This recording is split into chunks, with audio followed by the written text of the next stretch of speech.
I have given a name to my pain.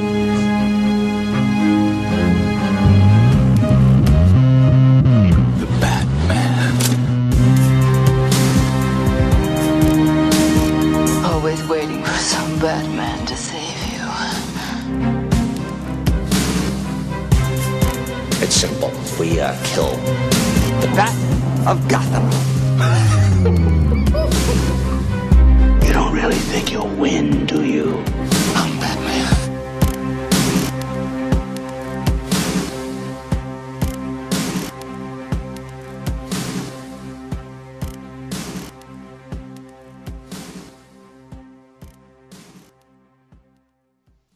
Hey now, welcome to episode number 19 of the Batman on Film vlog. Have we done 19 of these already? We've done 19, but it's been a month. I think we haven't done one in a while, so I'm glad to be getting one in here this morning. This is true. Yes.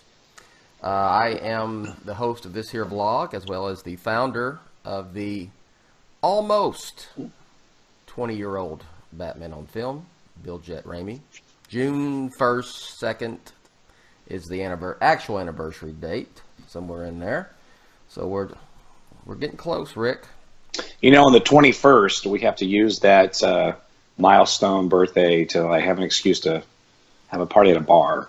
Yes. Just the symbolism of 21. So, and I'm gonna apologize in advance. I have terrible allergies, guys, so forgive me in my voice and if I cough. So, but we'll get through this and power through it. Yes, apparently, and also I think Justin has some Batman 20 T-shirts that will be available soon, so be on the lookout for those on Batman on Film if you are keen on sporting a Batman 20th anniversary T-shirt, which Rick and I will for sure. So, yeah, for sure. I also want to thank all of our supporters, our Patreons on Patreon.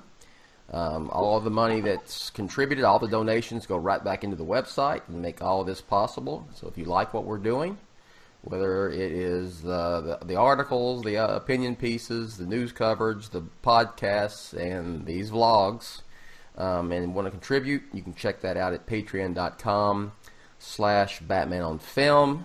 And this vlog also is available as a podcast.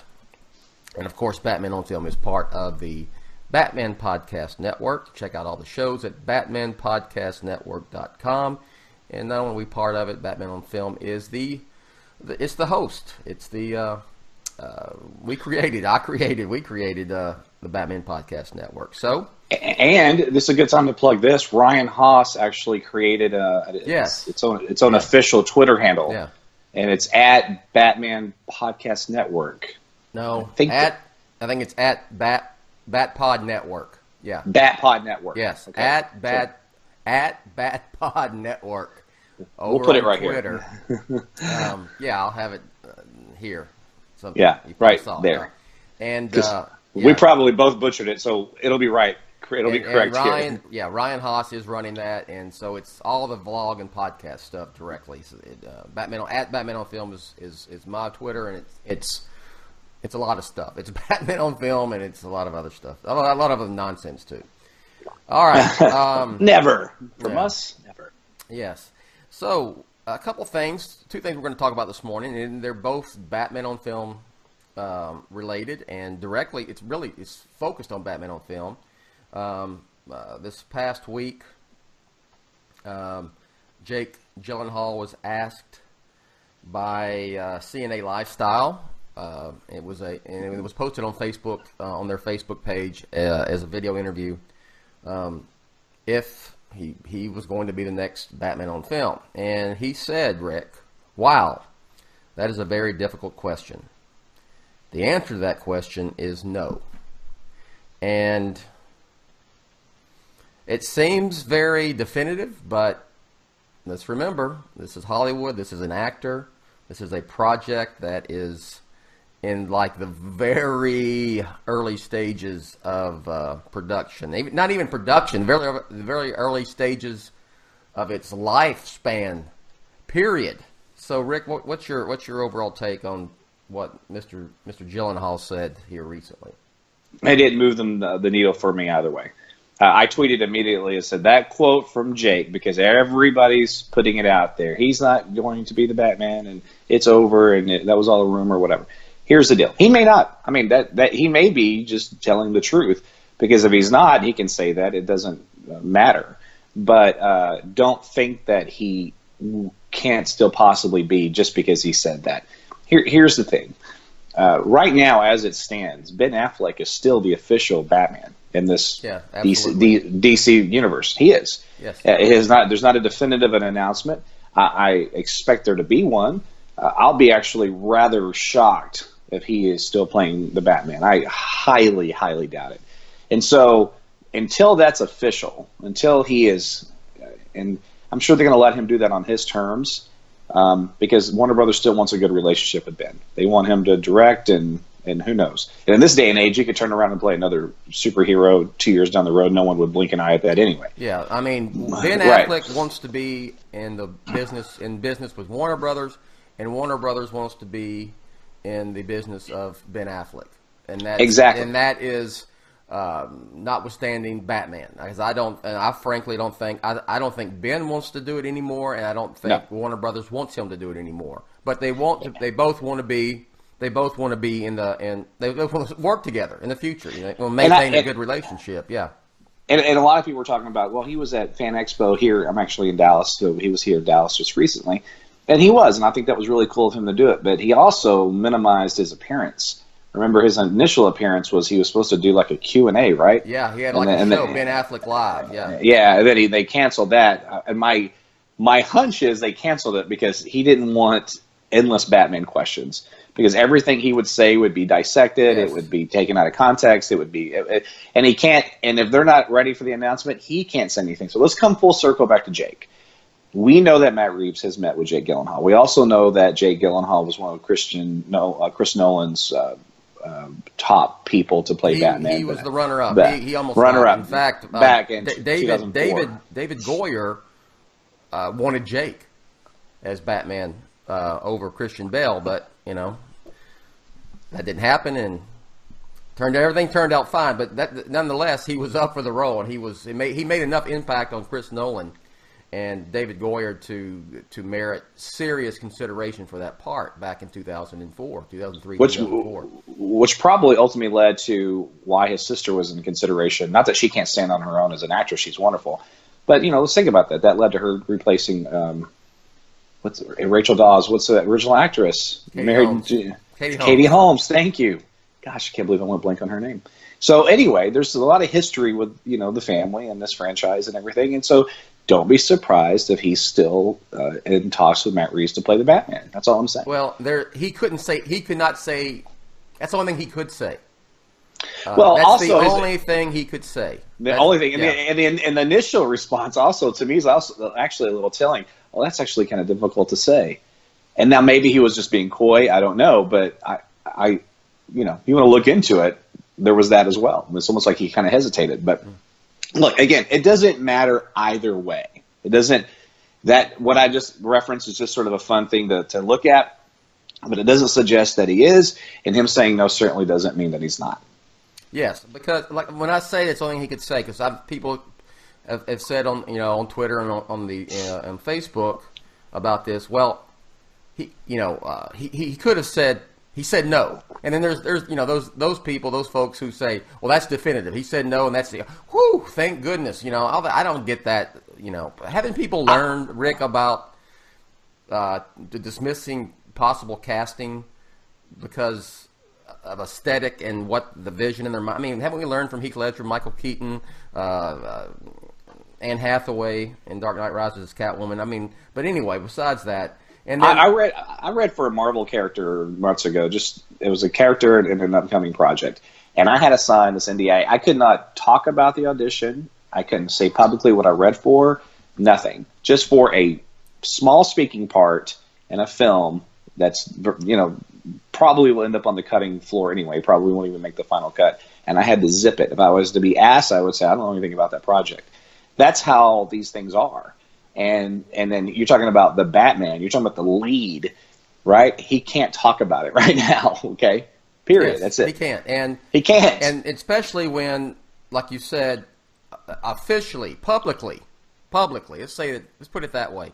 Publicly, Ben Affleck is still Warner Brothers Batman on film.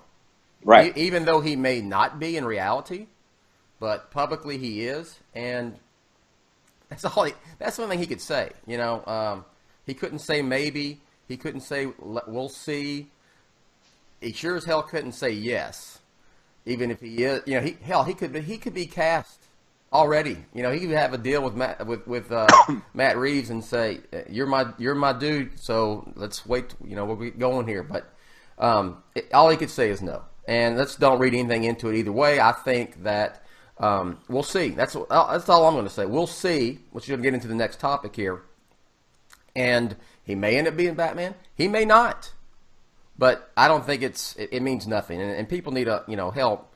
Rick, what did Ben Affleck say on Jimmy Kimmel when he asked if he was going to direct Batman? Of course, I'm directing the Batman. Yes, I'm going to direct it. And then a week later, he's like, official statements released from Warner Brothers. I'm not directing the Batman anymore. So, pardon me, guys. Like I said in my news report on this, you may find this hard to believe, y'all, but actors and filmmakers and producers and studios, they don't tell the truth a lot. And that's just part of that business. Because they can't. Yes. It's not because they're liars, because they can't. It's business, correct? It's business. Yes, it is business. It is business. Yeah, yes. So the moral of this story is this. Yes, he said no. Doesn't mean he's not. Doesn't mean he is. It means nothing. It's a net negative. There you go. All right. So at least on a weekly basis, sometimes on a daily basis, I get emails, I get tweets directed my way, I get asked on the Facebook. It's essentially a message board. It's a fan group, but also there's just a BOF fan page proper about when is Warner Brothers going to make, just come on, Warner Brothers, make an announcement. Right. Make an announcement on Ben Affleck. Come on, Ben Affleck. And I was thinking, I got asked this week, and I said, you know what, I got motivated to write something. So the article was an announcement. Essentially, the announcement will be made on the future of Batman on film when it's made. That's where we're at. There is no need. Warner Brothers doesn't have to do anything, and they certainly don't owe it. I mean, I get that one too. Well, they owe it to the fans. No, they don't. They don't owe it to the fans to tell us what's going on, because there's all sorts of stuff going on behind the scenes. And I suspect that once Matt Reeves finishes his script, a script that he's happy with, turns it into the studio, and it gets greenlit. And let's keep in mind that this project hasn't been greenlit. He's been hired to write a script, and then if the script is greenlit, to direct the next solo Batman movie. That's it.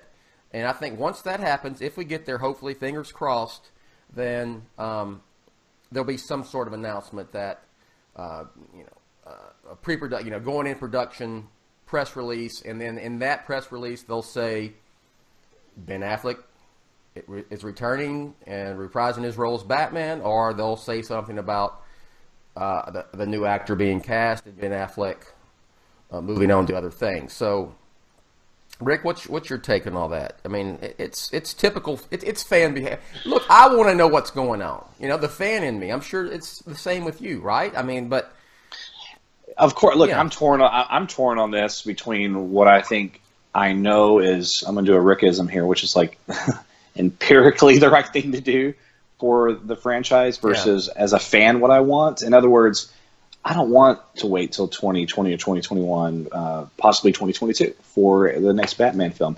But it might be the best thing for Batman on film, because you've said this. I think it is. You've said this before. It's like, and my buddy Jeremy Grokley, my political podcast partner, he put a thing on our private Facebook page the other day, and he was talking about this. Like, we need to build some excitement for this. There needs to be some momentum. And we need to give a damn about Batman on film again. You keep just rebooting and everything, it just look. Spider-Man Homecoming did really well. I think Spider-Man Homecoming was shortchanged and should have done more. It should have done better than it did, and I think it did as well as it did because of good word of mouth. But let's face it, people were kind of like, another Spider-Man. Yeah. I mean, right? I mean, look, it did really well at the box office, but it wasn't an event like.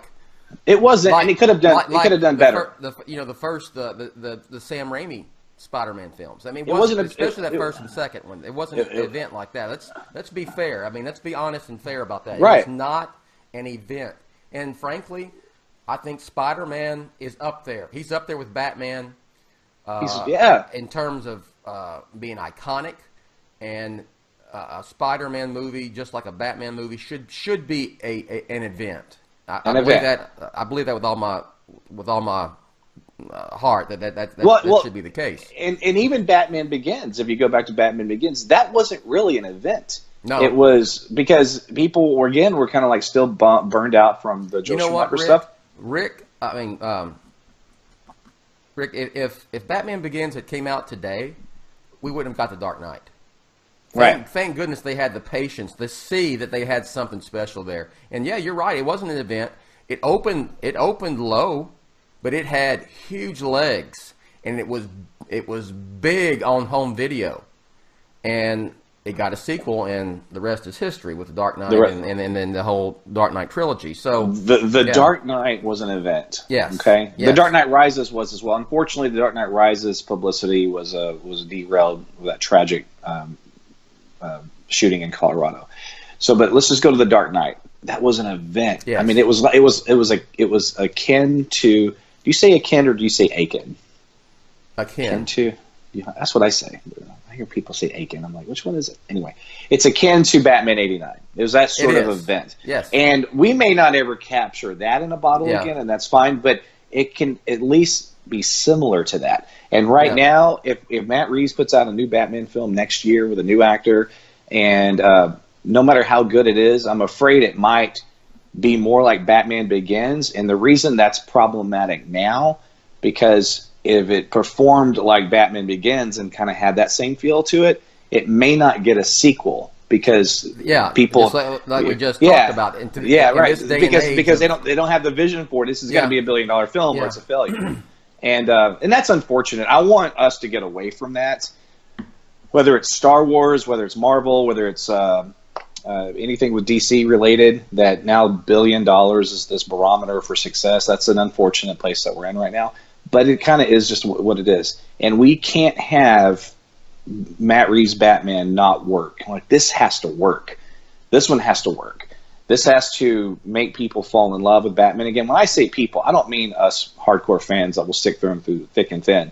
There's a lot of people that have moved on from Batman. And in terms of just regular moviegoers, people like my wife or whatever. Oh, and now they're just a lot like it's a lot like 1997. Right now. Yeah, and then Marvel is doing a great job bringing all these characters that no one really ever gave a damn about to marquee status. And look at Black Panther. Look at the success, and look at So Justin talks about this. Justin Kowalski, that we have kind of moved on from Batman, meaning Batman doesn't own this genre anymore. He doesn't own comic book films anymore. There's so many that have been successful and that they're having their day in the sun. And that's great. And Justin's right. He's got a point to all that. So Batman has to be an event, not for him to survive. He's going to survive. But it has to be, I want another Chris Nolan type trilogy. That doesn't mean I want the films to be like Nolan's. Yeah. I want that sort of, over a 7-8 year period, we just have this wonderful Batman story unfolding in 3 parts, 4 parts, what have you. That's what we got to have again, because that's excitement for years, right? That's many years of. I mean, look at Batman. Look at Nolan's. You had from 2000. When did Batman Begins come out? 2005. 2005. Right? All the way to 2012. That's a hell of a run. Mm-hmm. It's a hell of a run. Yeah. We need that again. Look, we're looking right now at the earliest we're going to see Matt Reeves' film is 2020. That's the absolute earliest. I think it's later than that. And frankly, I hope it's later than that. But for all the reasons we just talked about, it needs to be an event again. I'll put it this way, and people sometimes, they dismiss it. Oh, it's Batman and blah, blah, blah, blah. They'll show up and, well, maybe not. It needs to be special. That's what I was just referring to. Yeah, we need to miss Batman again. I'll go see it, but you know what? Part of the fun is following the build up, and that includes what we're going through right now with not knowing what Matt Reeves is doing, who is going to be his Batman, what the story's about. It's fun. I'm not 100% convinced he's directing this movie yet, dude. Who knows? I hope he is. Yeah. And right now, all things indicate that he will. But like you said, there's nothing definitive yet. He's writing a script. Yes, he's in this project. Yes, he's met with Jake and probably many other actors as well. To be fair, because look, I've got a little bit of a bias. I'm Team Jake, so I hope he gets it. But regardless, I trust his casting. Whatever he does. Okay, He is not. He would not be my first choice, but if he were cast, I'd be perfectly happy. And I think it shows, just to know that Jake's not your first choice. He's not my first choice. I don't even really have a first choice. I don't know who it would be. I would be. He's on my list definitely, and I would be happy, very much happy, if he was cast.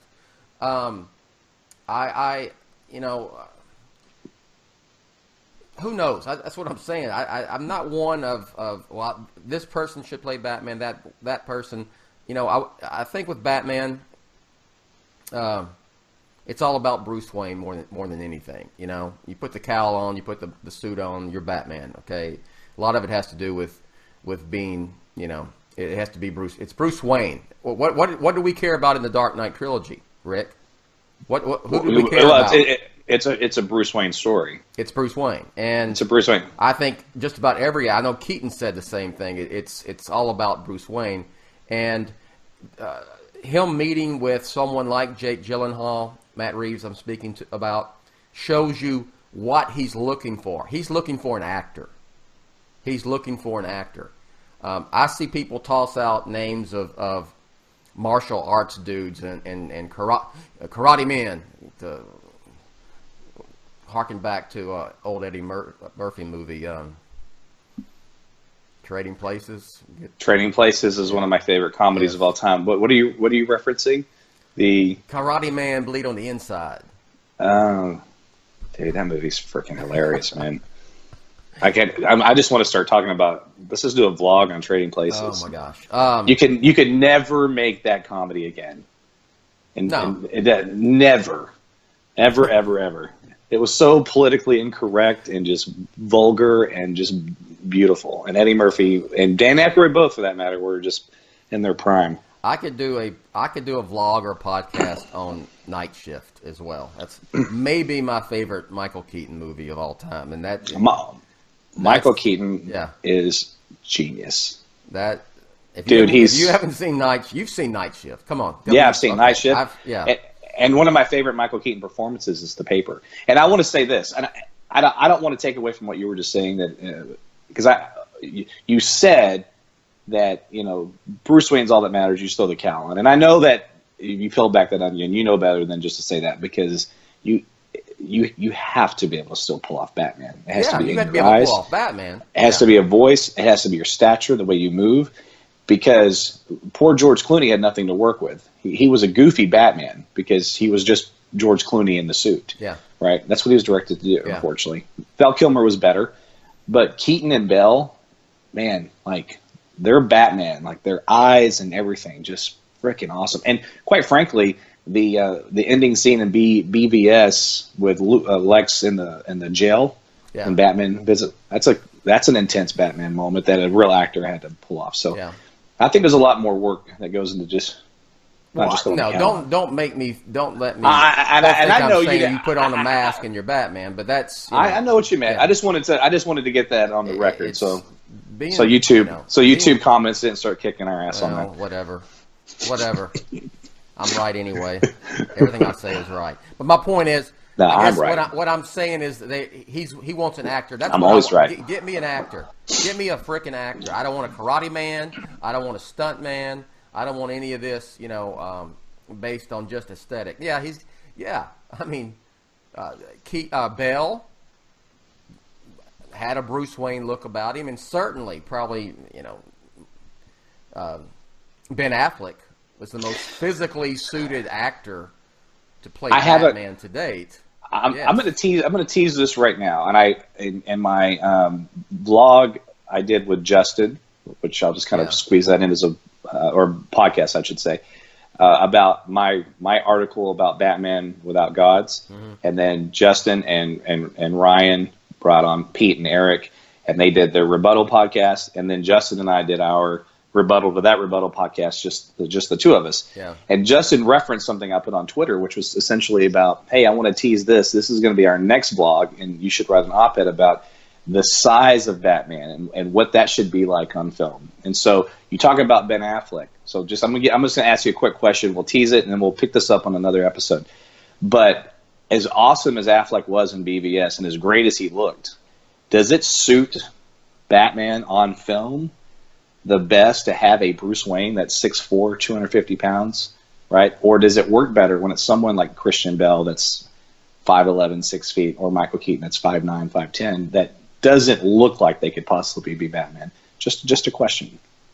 I mean, answer, or you're just being... Well, no, we'll answer it, and then we'll elaborate on it on another show, because I think this is a good debate. It kind of ties into the Batman Without Gods in this respect, that not everything in comics or animation works on film, and that's kind of the angle I'm using with that. I think it's better to have someone like Bell or Michael Keaton, personally. And you subscribe to the Tim Burton theory that it should be more of an everyman, and that's what he was going for with Keaton.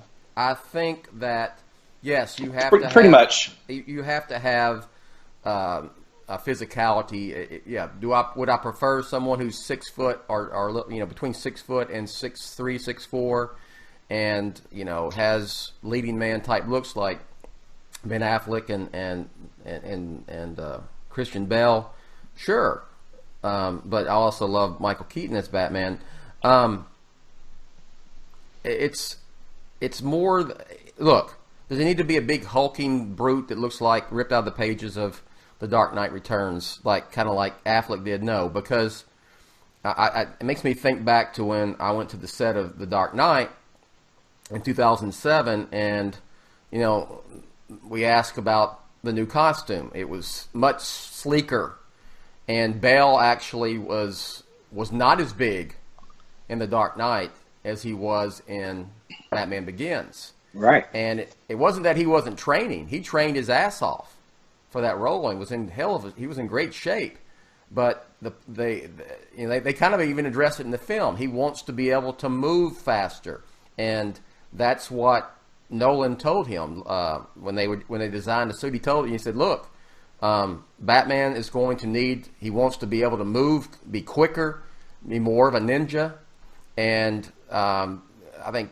I'm paraphrasing what he said, and Bell said that to us, and then he said, and I thought if Bruce Wayne, if Batman's doing it, I thought I should do it likewise in real life, and so that's why he is awesome. That's why he is what he is. That's why he looks like.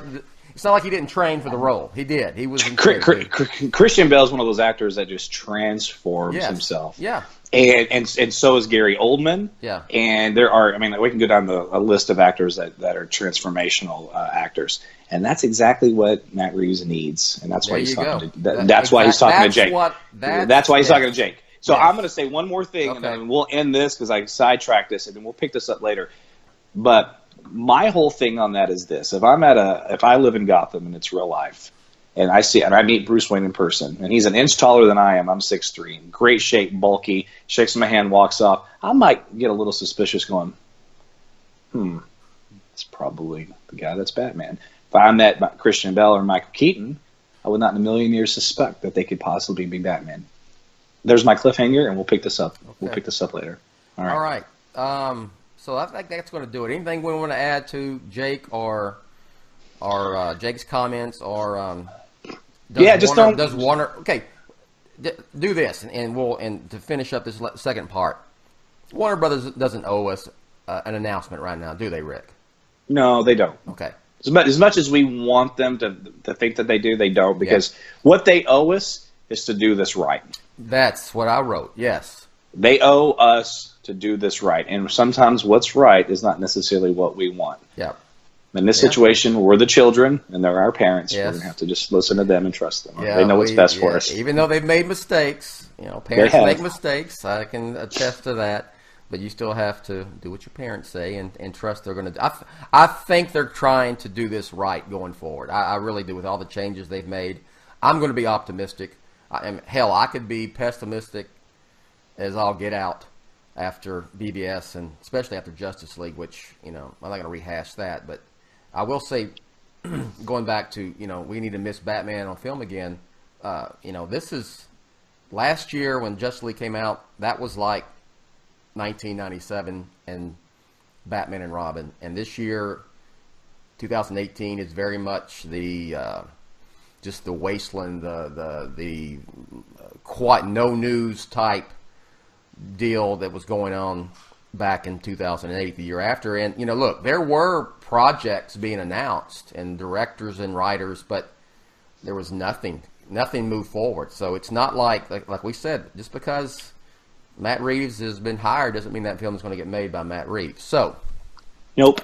So we'll leave it at that, and I'm sure there'll be more to discuss coming up soon. I get, here pretty soon we'll be able to talk about, Wonder Woman 2 will go in production. We'll be able to talk about that. And, of course, Aquaman's publicity will get ramped up, sometime this summer, probably starting around Comic-Con. They'll have a big presentation in July out in San Diego. I may go this year. I don't know. Maybe.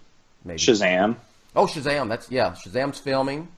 And look, is Henry Cavill in that movie, dude? I hope Does not. Does he have a cameo in that movie? I have not heard.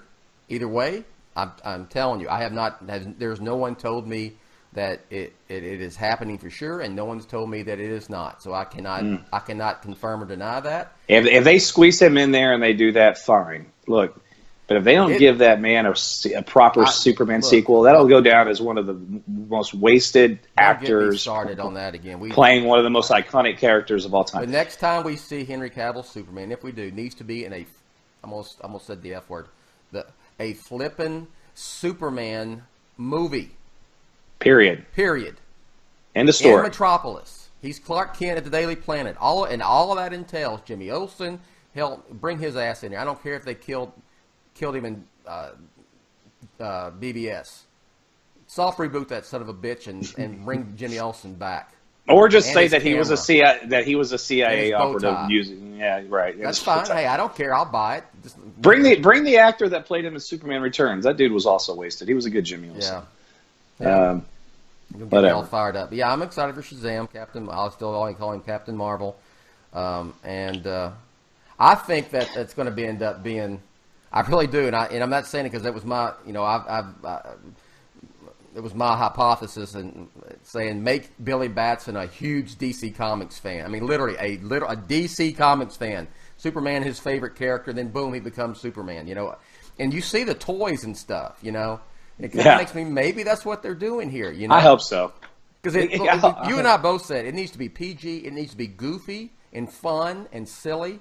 Bring out Talkie Tawny, Mr. Mind, all that crazy Shazam universe stuff, and do it. Okay, Uncle Dudley, the whole 9 yards. It needs to be a live action Incredibles is what it needs. Yes. All right, let me ask you. Yeah, go ahead. What are you most anticipated for? There's a lot of movies coming out this year, dude. I'm talking about it just in the superhero realm, and sci-fi, what have you. Let me ask you. Yeah, we have Avengers. We have Solo, Star Wars story. We have Deadpool 2, Shazam. Aquaman. Well, Shazam's next year. Oh, Shazam is next year. You're right. Okay, I'm sorry. You're right. Take out Shazam. But you have you have Solo, Aquaman, Deadpool 2, Incredibles 2, Avengers. Incredibles 2 is this year, right? I think it is. I think I just got the trailer. I didn't post it, but they sent me the trailer it's this year. Yeah. Okay. So out of those, what are you most excited for? Incredibles 2, for sure. Out of all those, okay. And then. Give me your second, just in case Incredibles is next year. Aquaman? Yeah. Aquaman? All right. I don't care about Infinity War. I'm sorry. I'm not, and that's not because I'm a Marvel cinematic universe hater. That thing looks bloated to me, dude. It does. The first trailer was phenomenal. I watched it and I thought, oh my God, this is going to be this is it. The second one, I was going, this is kind of the same old, same old. So we'll see. Look, I love Black Panther, so don't say I don't like Marvel films. So it's just, I don't need all these. I don't need the big team up movies. I don't. Even Marvel. I mean, give me a Black Panther. Give me Winter Soldier just with a Captain America movie. I like solo films, and I don't want to get beat over the head with, we're all in the same universe. See, we're all in the same universe. Here's this cameo. Don't leave your seat yet because a cool cameo at the end. A lot of people had issues with SpiderMan Homecomings, and it was way too much Tony Stark in it. A little bit too much. Maybe. I thought it was right. A little bit. That's just me. I'd say just a little bit too much. It wasn't overkill. No, maybe one or two less scenes. I'll say that. But I thought it was a rather perfect Spider-Man movie. Okay, let me tell you. We're going to leave. I'm going to say this. Are you caught up with White Knight yet? I am. I've read 5. I haven't read 6 and 7 yet. Dude. And here's the deal. I went to 2 comic book stores. I sent them to you on PDF. I know. I'm an old school. I like holding comic books in my hand and reading them. I haven't. So I went to 2 comic book stores last week. 2. One here in Plano and then one in Dallas, 20 miles north of me. They're all sold out. I was like, damn it. So I know I have them. I like to hold a comic book in my hand. But there's a comic book store up the street from me on Midway called Comics. And they're getting some in and they're holding them for me. So six. They're supposed to call me next week. This whole story is. I'm gonna tell. I'm saying this. It's Dark Knight Returns level. It's Batman story. It is. Period. It's a classic right now. It's a Batman classic happening right now. Period. I found myself, and was it the 4th issue or 5th? We're probably both actually. Anyway, I shake my head going, man, I'm like buying into what Napier's saying. He's actually making a lot of sense. Yeah. And when he meets with Nightwing and Batgirl and said, no, hey, look, I don't want to spoil anything, but I'll really. speak. You can still do your thing, but it's going to be in conjunction, and this is why. And you're going, it kind of makes sense. And it's like freaking brilliant. You know what I mean? Like, oh my God. And then you find out that they've been paying off. Don't tell me, because you may say something. You know this part from reading them. It's part of what you've read and what. I know, but you may slip and say something in 6 or 7. No. There's a fund that the city of Gotham sets up, to pay for Batman's shenanigans. Yeah. Yes. The aftermath of Batman. Okay. Right. Let me tell you. Here's the premise. If you don't know it, the Joker gets cured because he's on some kind of really good meds, and he ends up as Jack Napier, which is a nod to Batman, and this is also a love letter to Batman. There's a lot of Batman stuff in here, from different mediums. But anyway, he convinces Gotham. Even Bane's got a little bit of a it's that he convinces Gotham that this is all Batman's fault. All of the supervillains, all of the destruction that they do, it's because of Batman, and Gotham turns on him. Even Gordon. They turns on him. God, look. I've been exchanging tweets with, Sean Murphy, who wrote and was the artist on it as well. He's going to come on a vlog or podcast. So once this is all done, and I'm telling you, good. And I don't throw it out. It's a classic. It's a Batman classic. Good. And if the trade comes out in September, I've already ordered mine, Rick. I ordered it on Amazon because I'm going to read that Joker. No pun intended. From start to finish, it's you know what? It's been on time.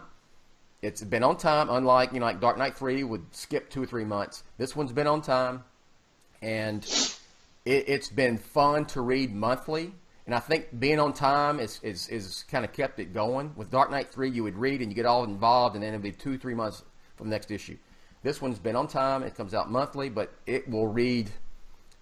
Sitting down and reading that in one swoop is going to be awesome, and especially if you haven't read anything yet. But it's awesome, dude. Read these because when that thing here, just in a few weeks, number 8 comes out and it's over with, and we're doing a podcast or a vlog on that thing, man. Because I love it. Batman. Yeah, I do too. I've the first 5 issues I have here at the house. I've read all of them at least twice. And I'll just pick up issue 3 and just read it. I mean, it's good, man. It's great. It's good. It's great. Okay. Hey, man, to get me to read comics, you know, it's got to be special, right? That was me flipping off Bill. Yes. Since we do that on Twitter all the time, I thought I'd give a real life one. All right.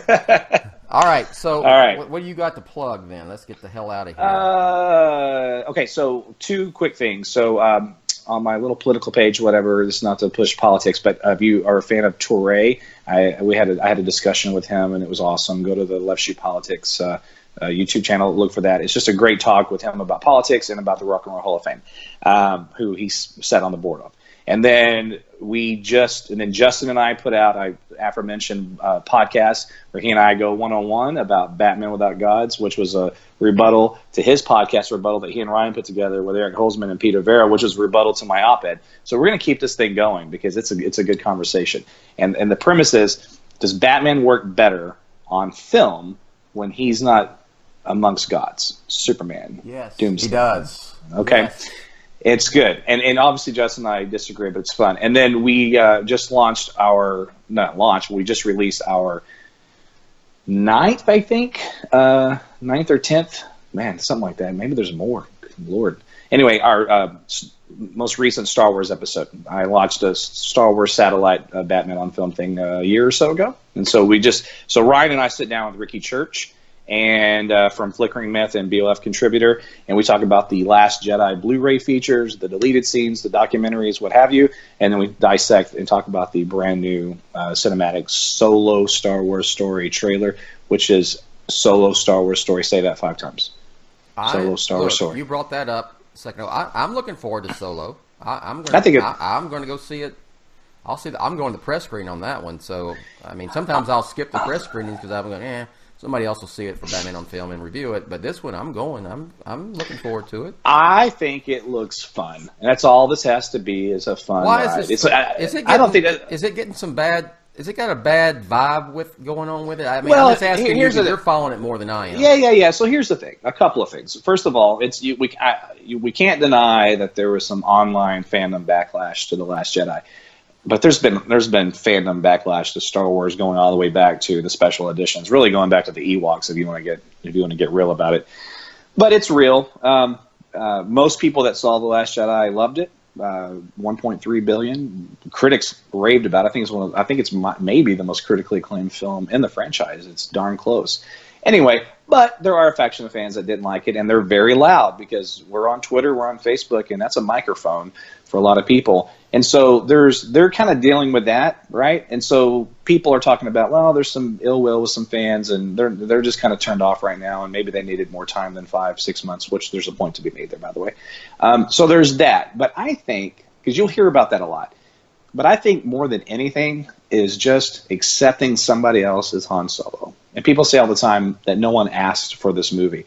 I didn't ask for Rogue One. In fact, I was very skeptical about Rogue One going into it, and it was brilliant, and it really kind of blew me away. Does it bother you that it's a younger version of Harrison Ford's character? I mean, he's iconic in the role. Does it bother you that someone else is playing Han Solo? Yes and no. Look, what I wanted, part of this is self-serving stuff, because I really want a Ewan McGregor Obi-Wan film. And he deserves it, the fans deserves it, and the franchise deserves it, and it can also retroactively enrich the prequels, which I think they deserve it, meaning the prequel trilogy. But we're not getting that, at least not yet. And maybe there's a reason for that. Maybe there's something in Episode 9 that will make an Obi-Wan film coming after that make sense. So with all that said, that's more where I was coming from. It was more, for me, the disappointment in that. So to answer your question, look, I'm not a real purist when it comes to stuff like this. I don't want to see another actor playing Han Solo in real time. No. I don't want them to recast Carrie Fisher either. No. Yeah, well, he'd be dead. But he'd be dead anyway. You're right. But a prequel, Han Solo. Why not? I mean, and look, this kid is not going to be Han or Harrison Ford. Just let him be his own Han Solo. And I'll tell you one thing right now. What's going to be, I think the star of this film is going to be Is it Danny Glover? Yeah.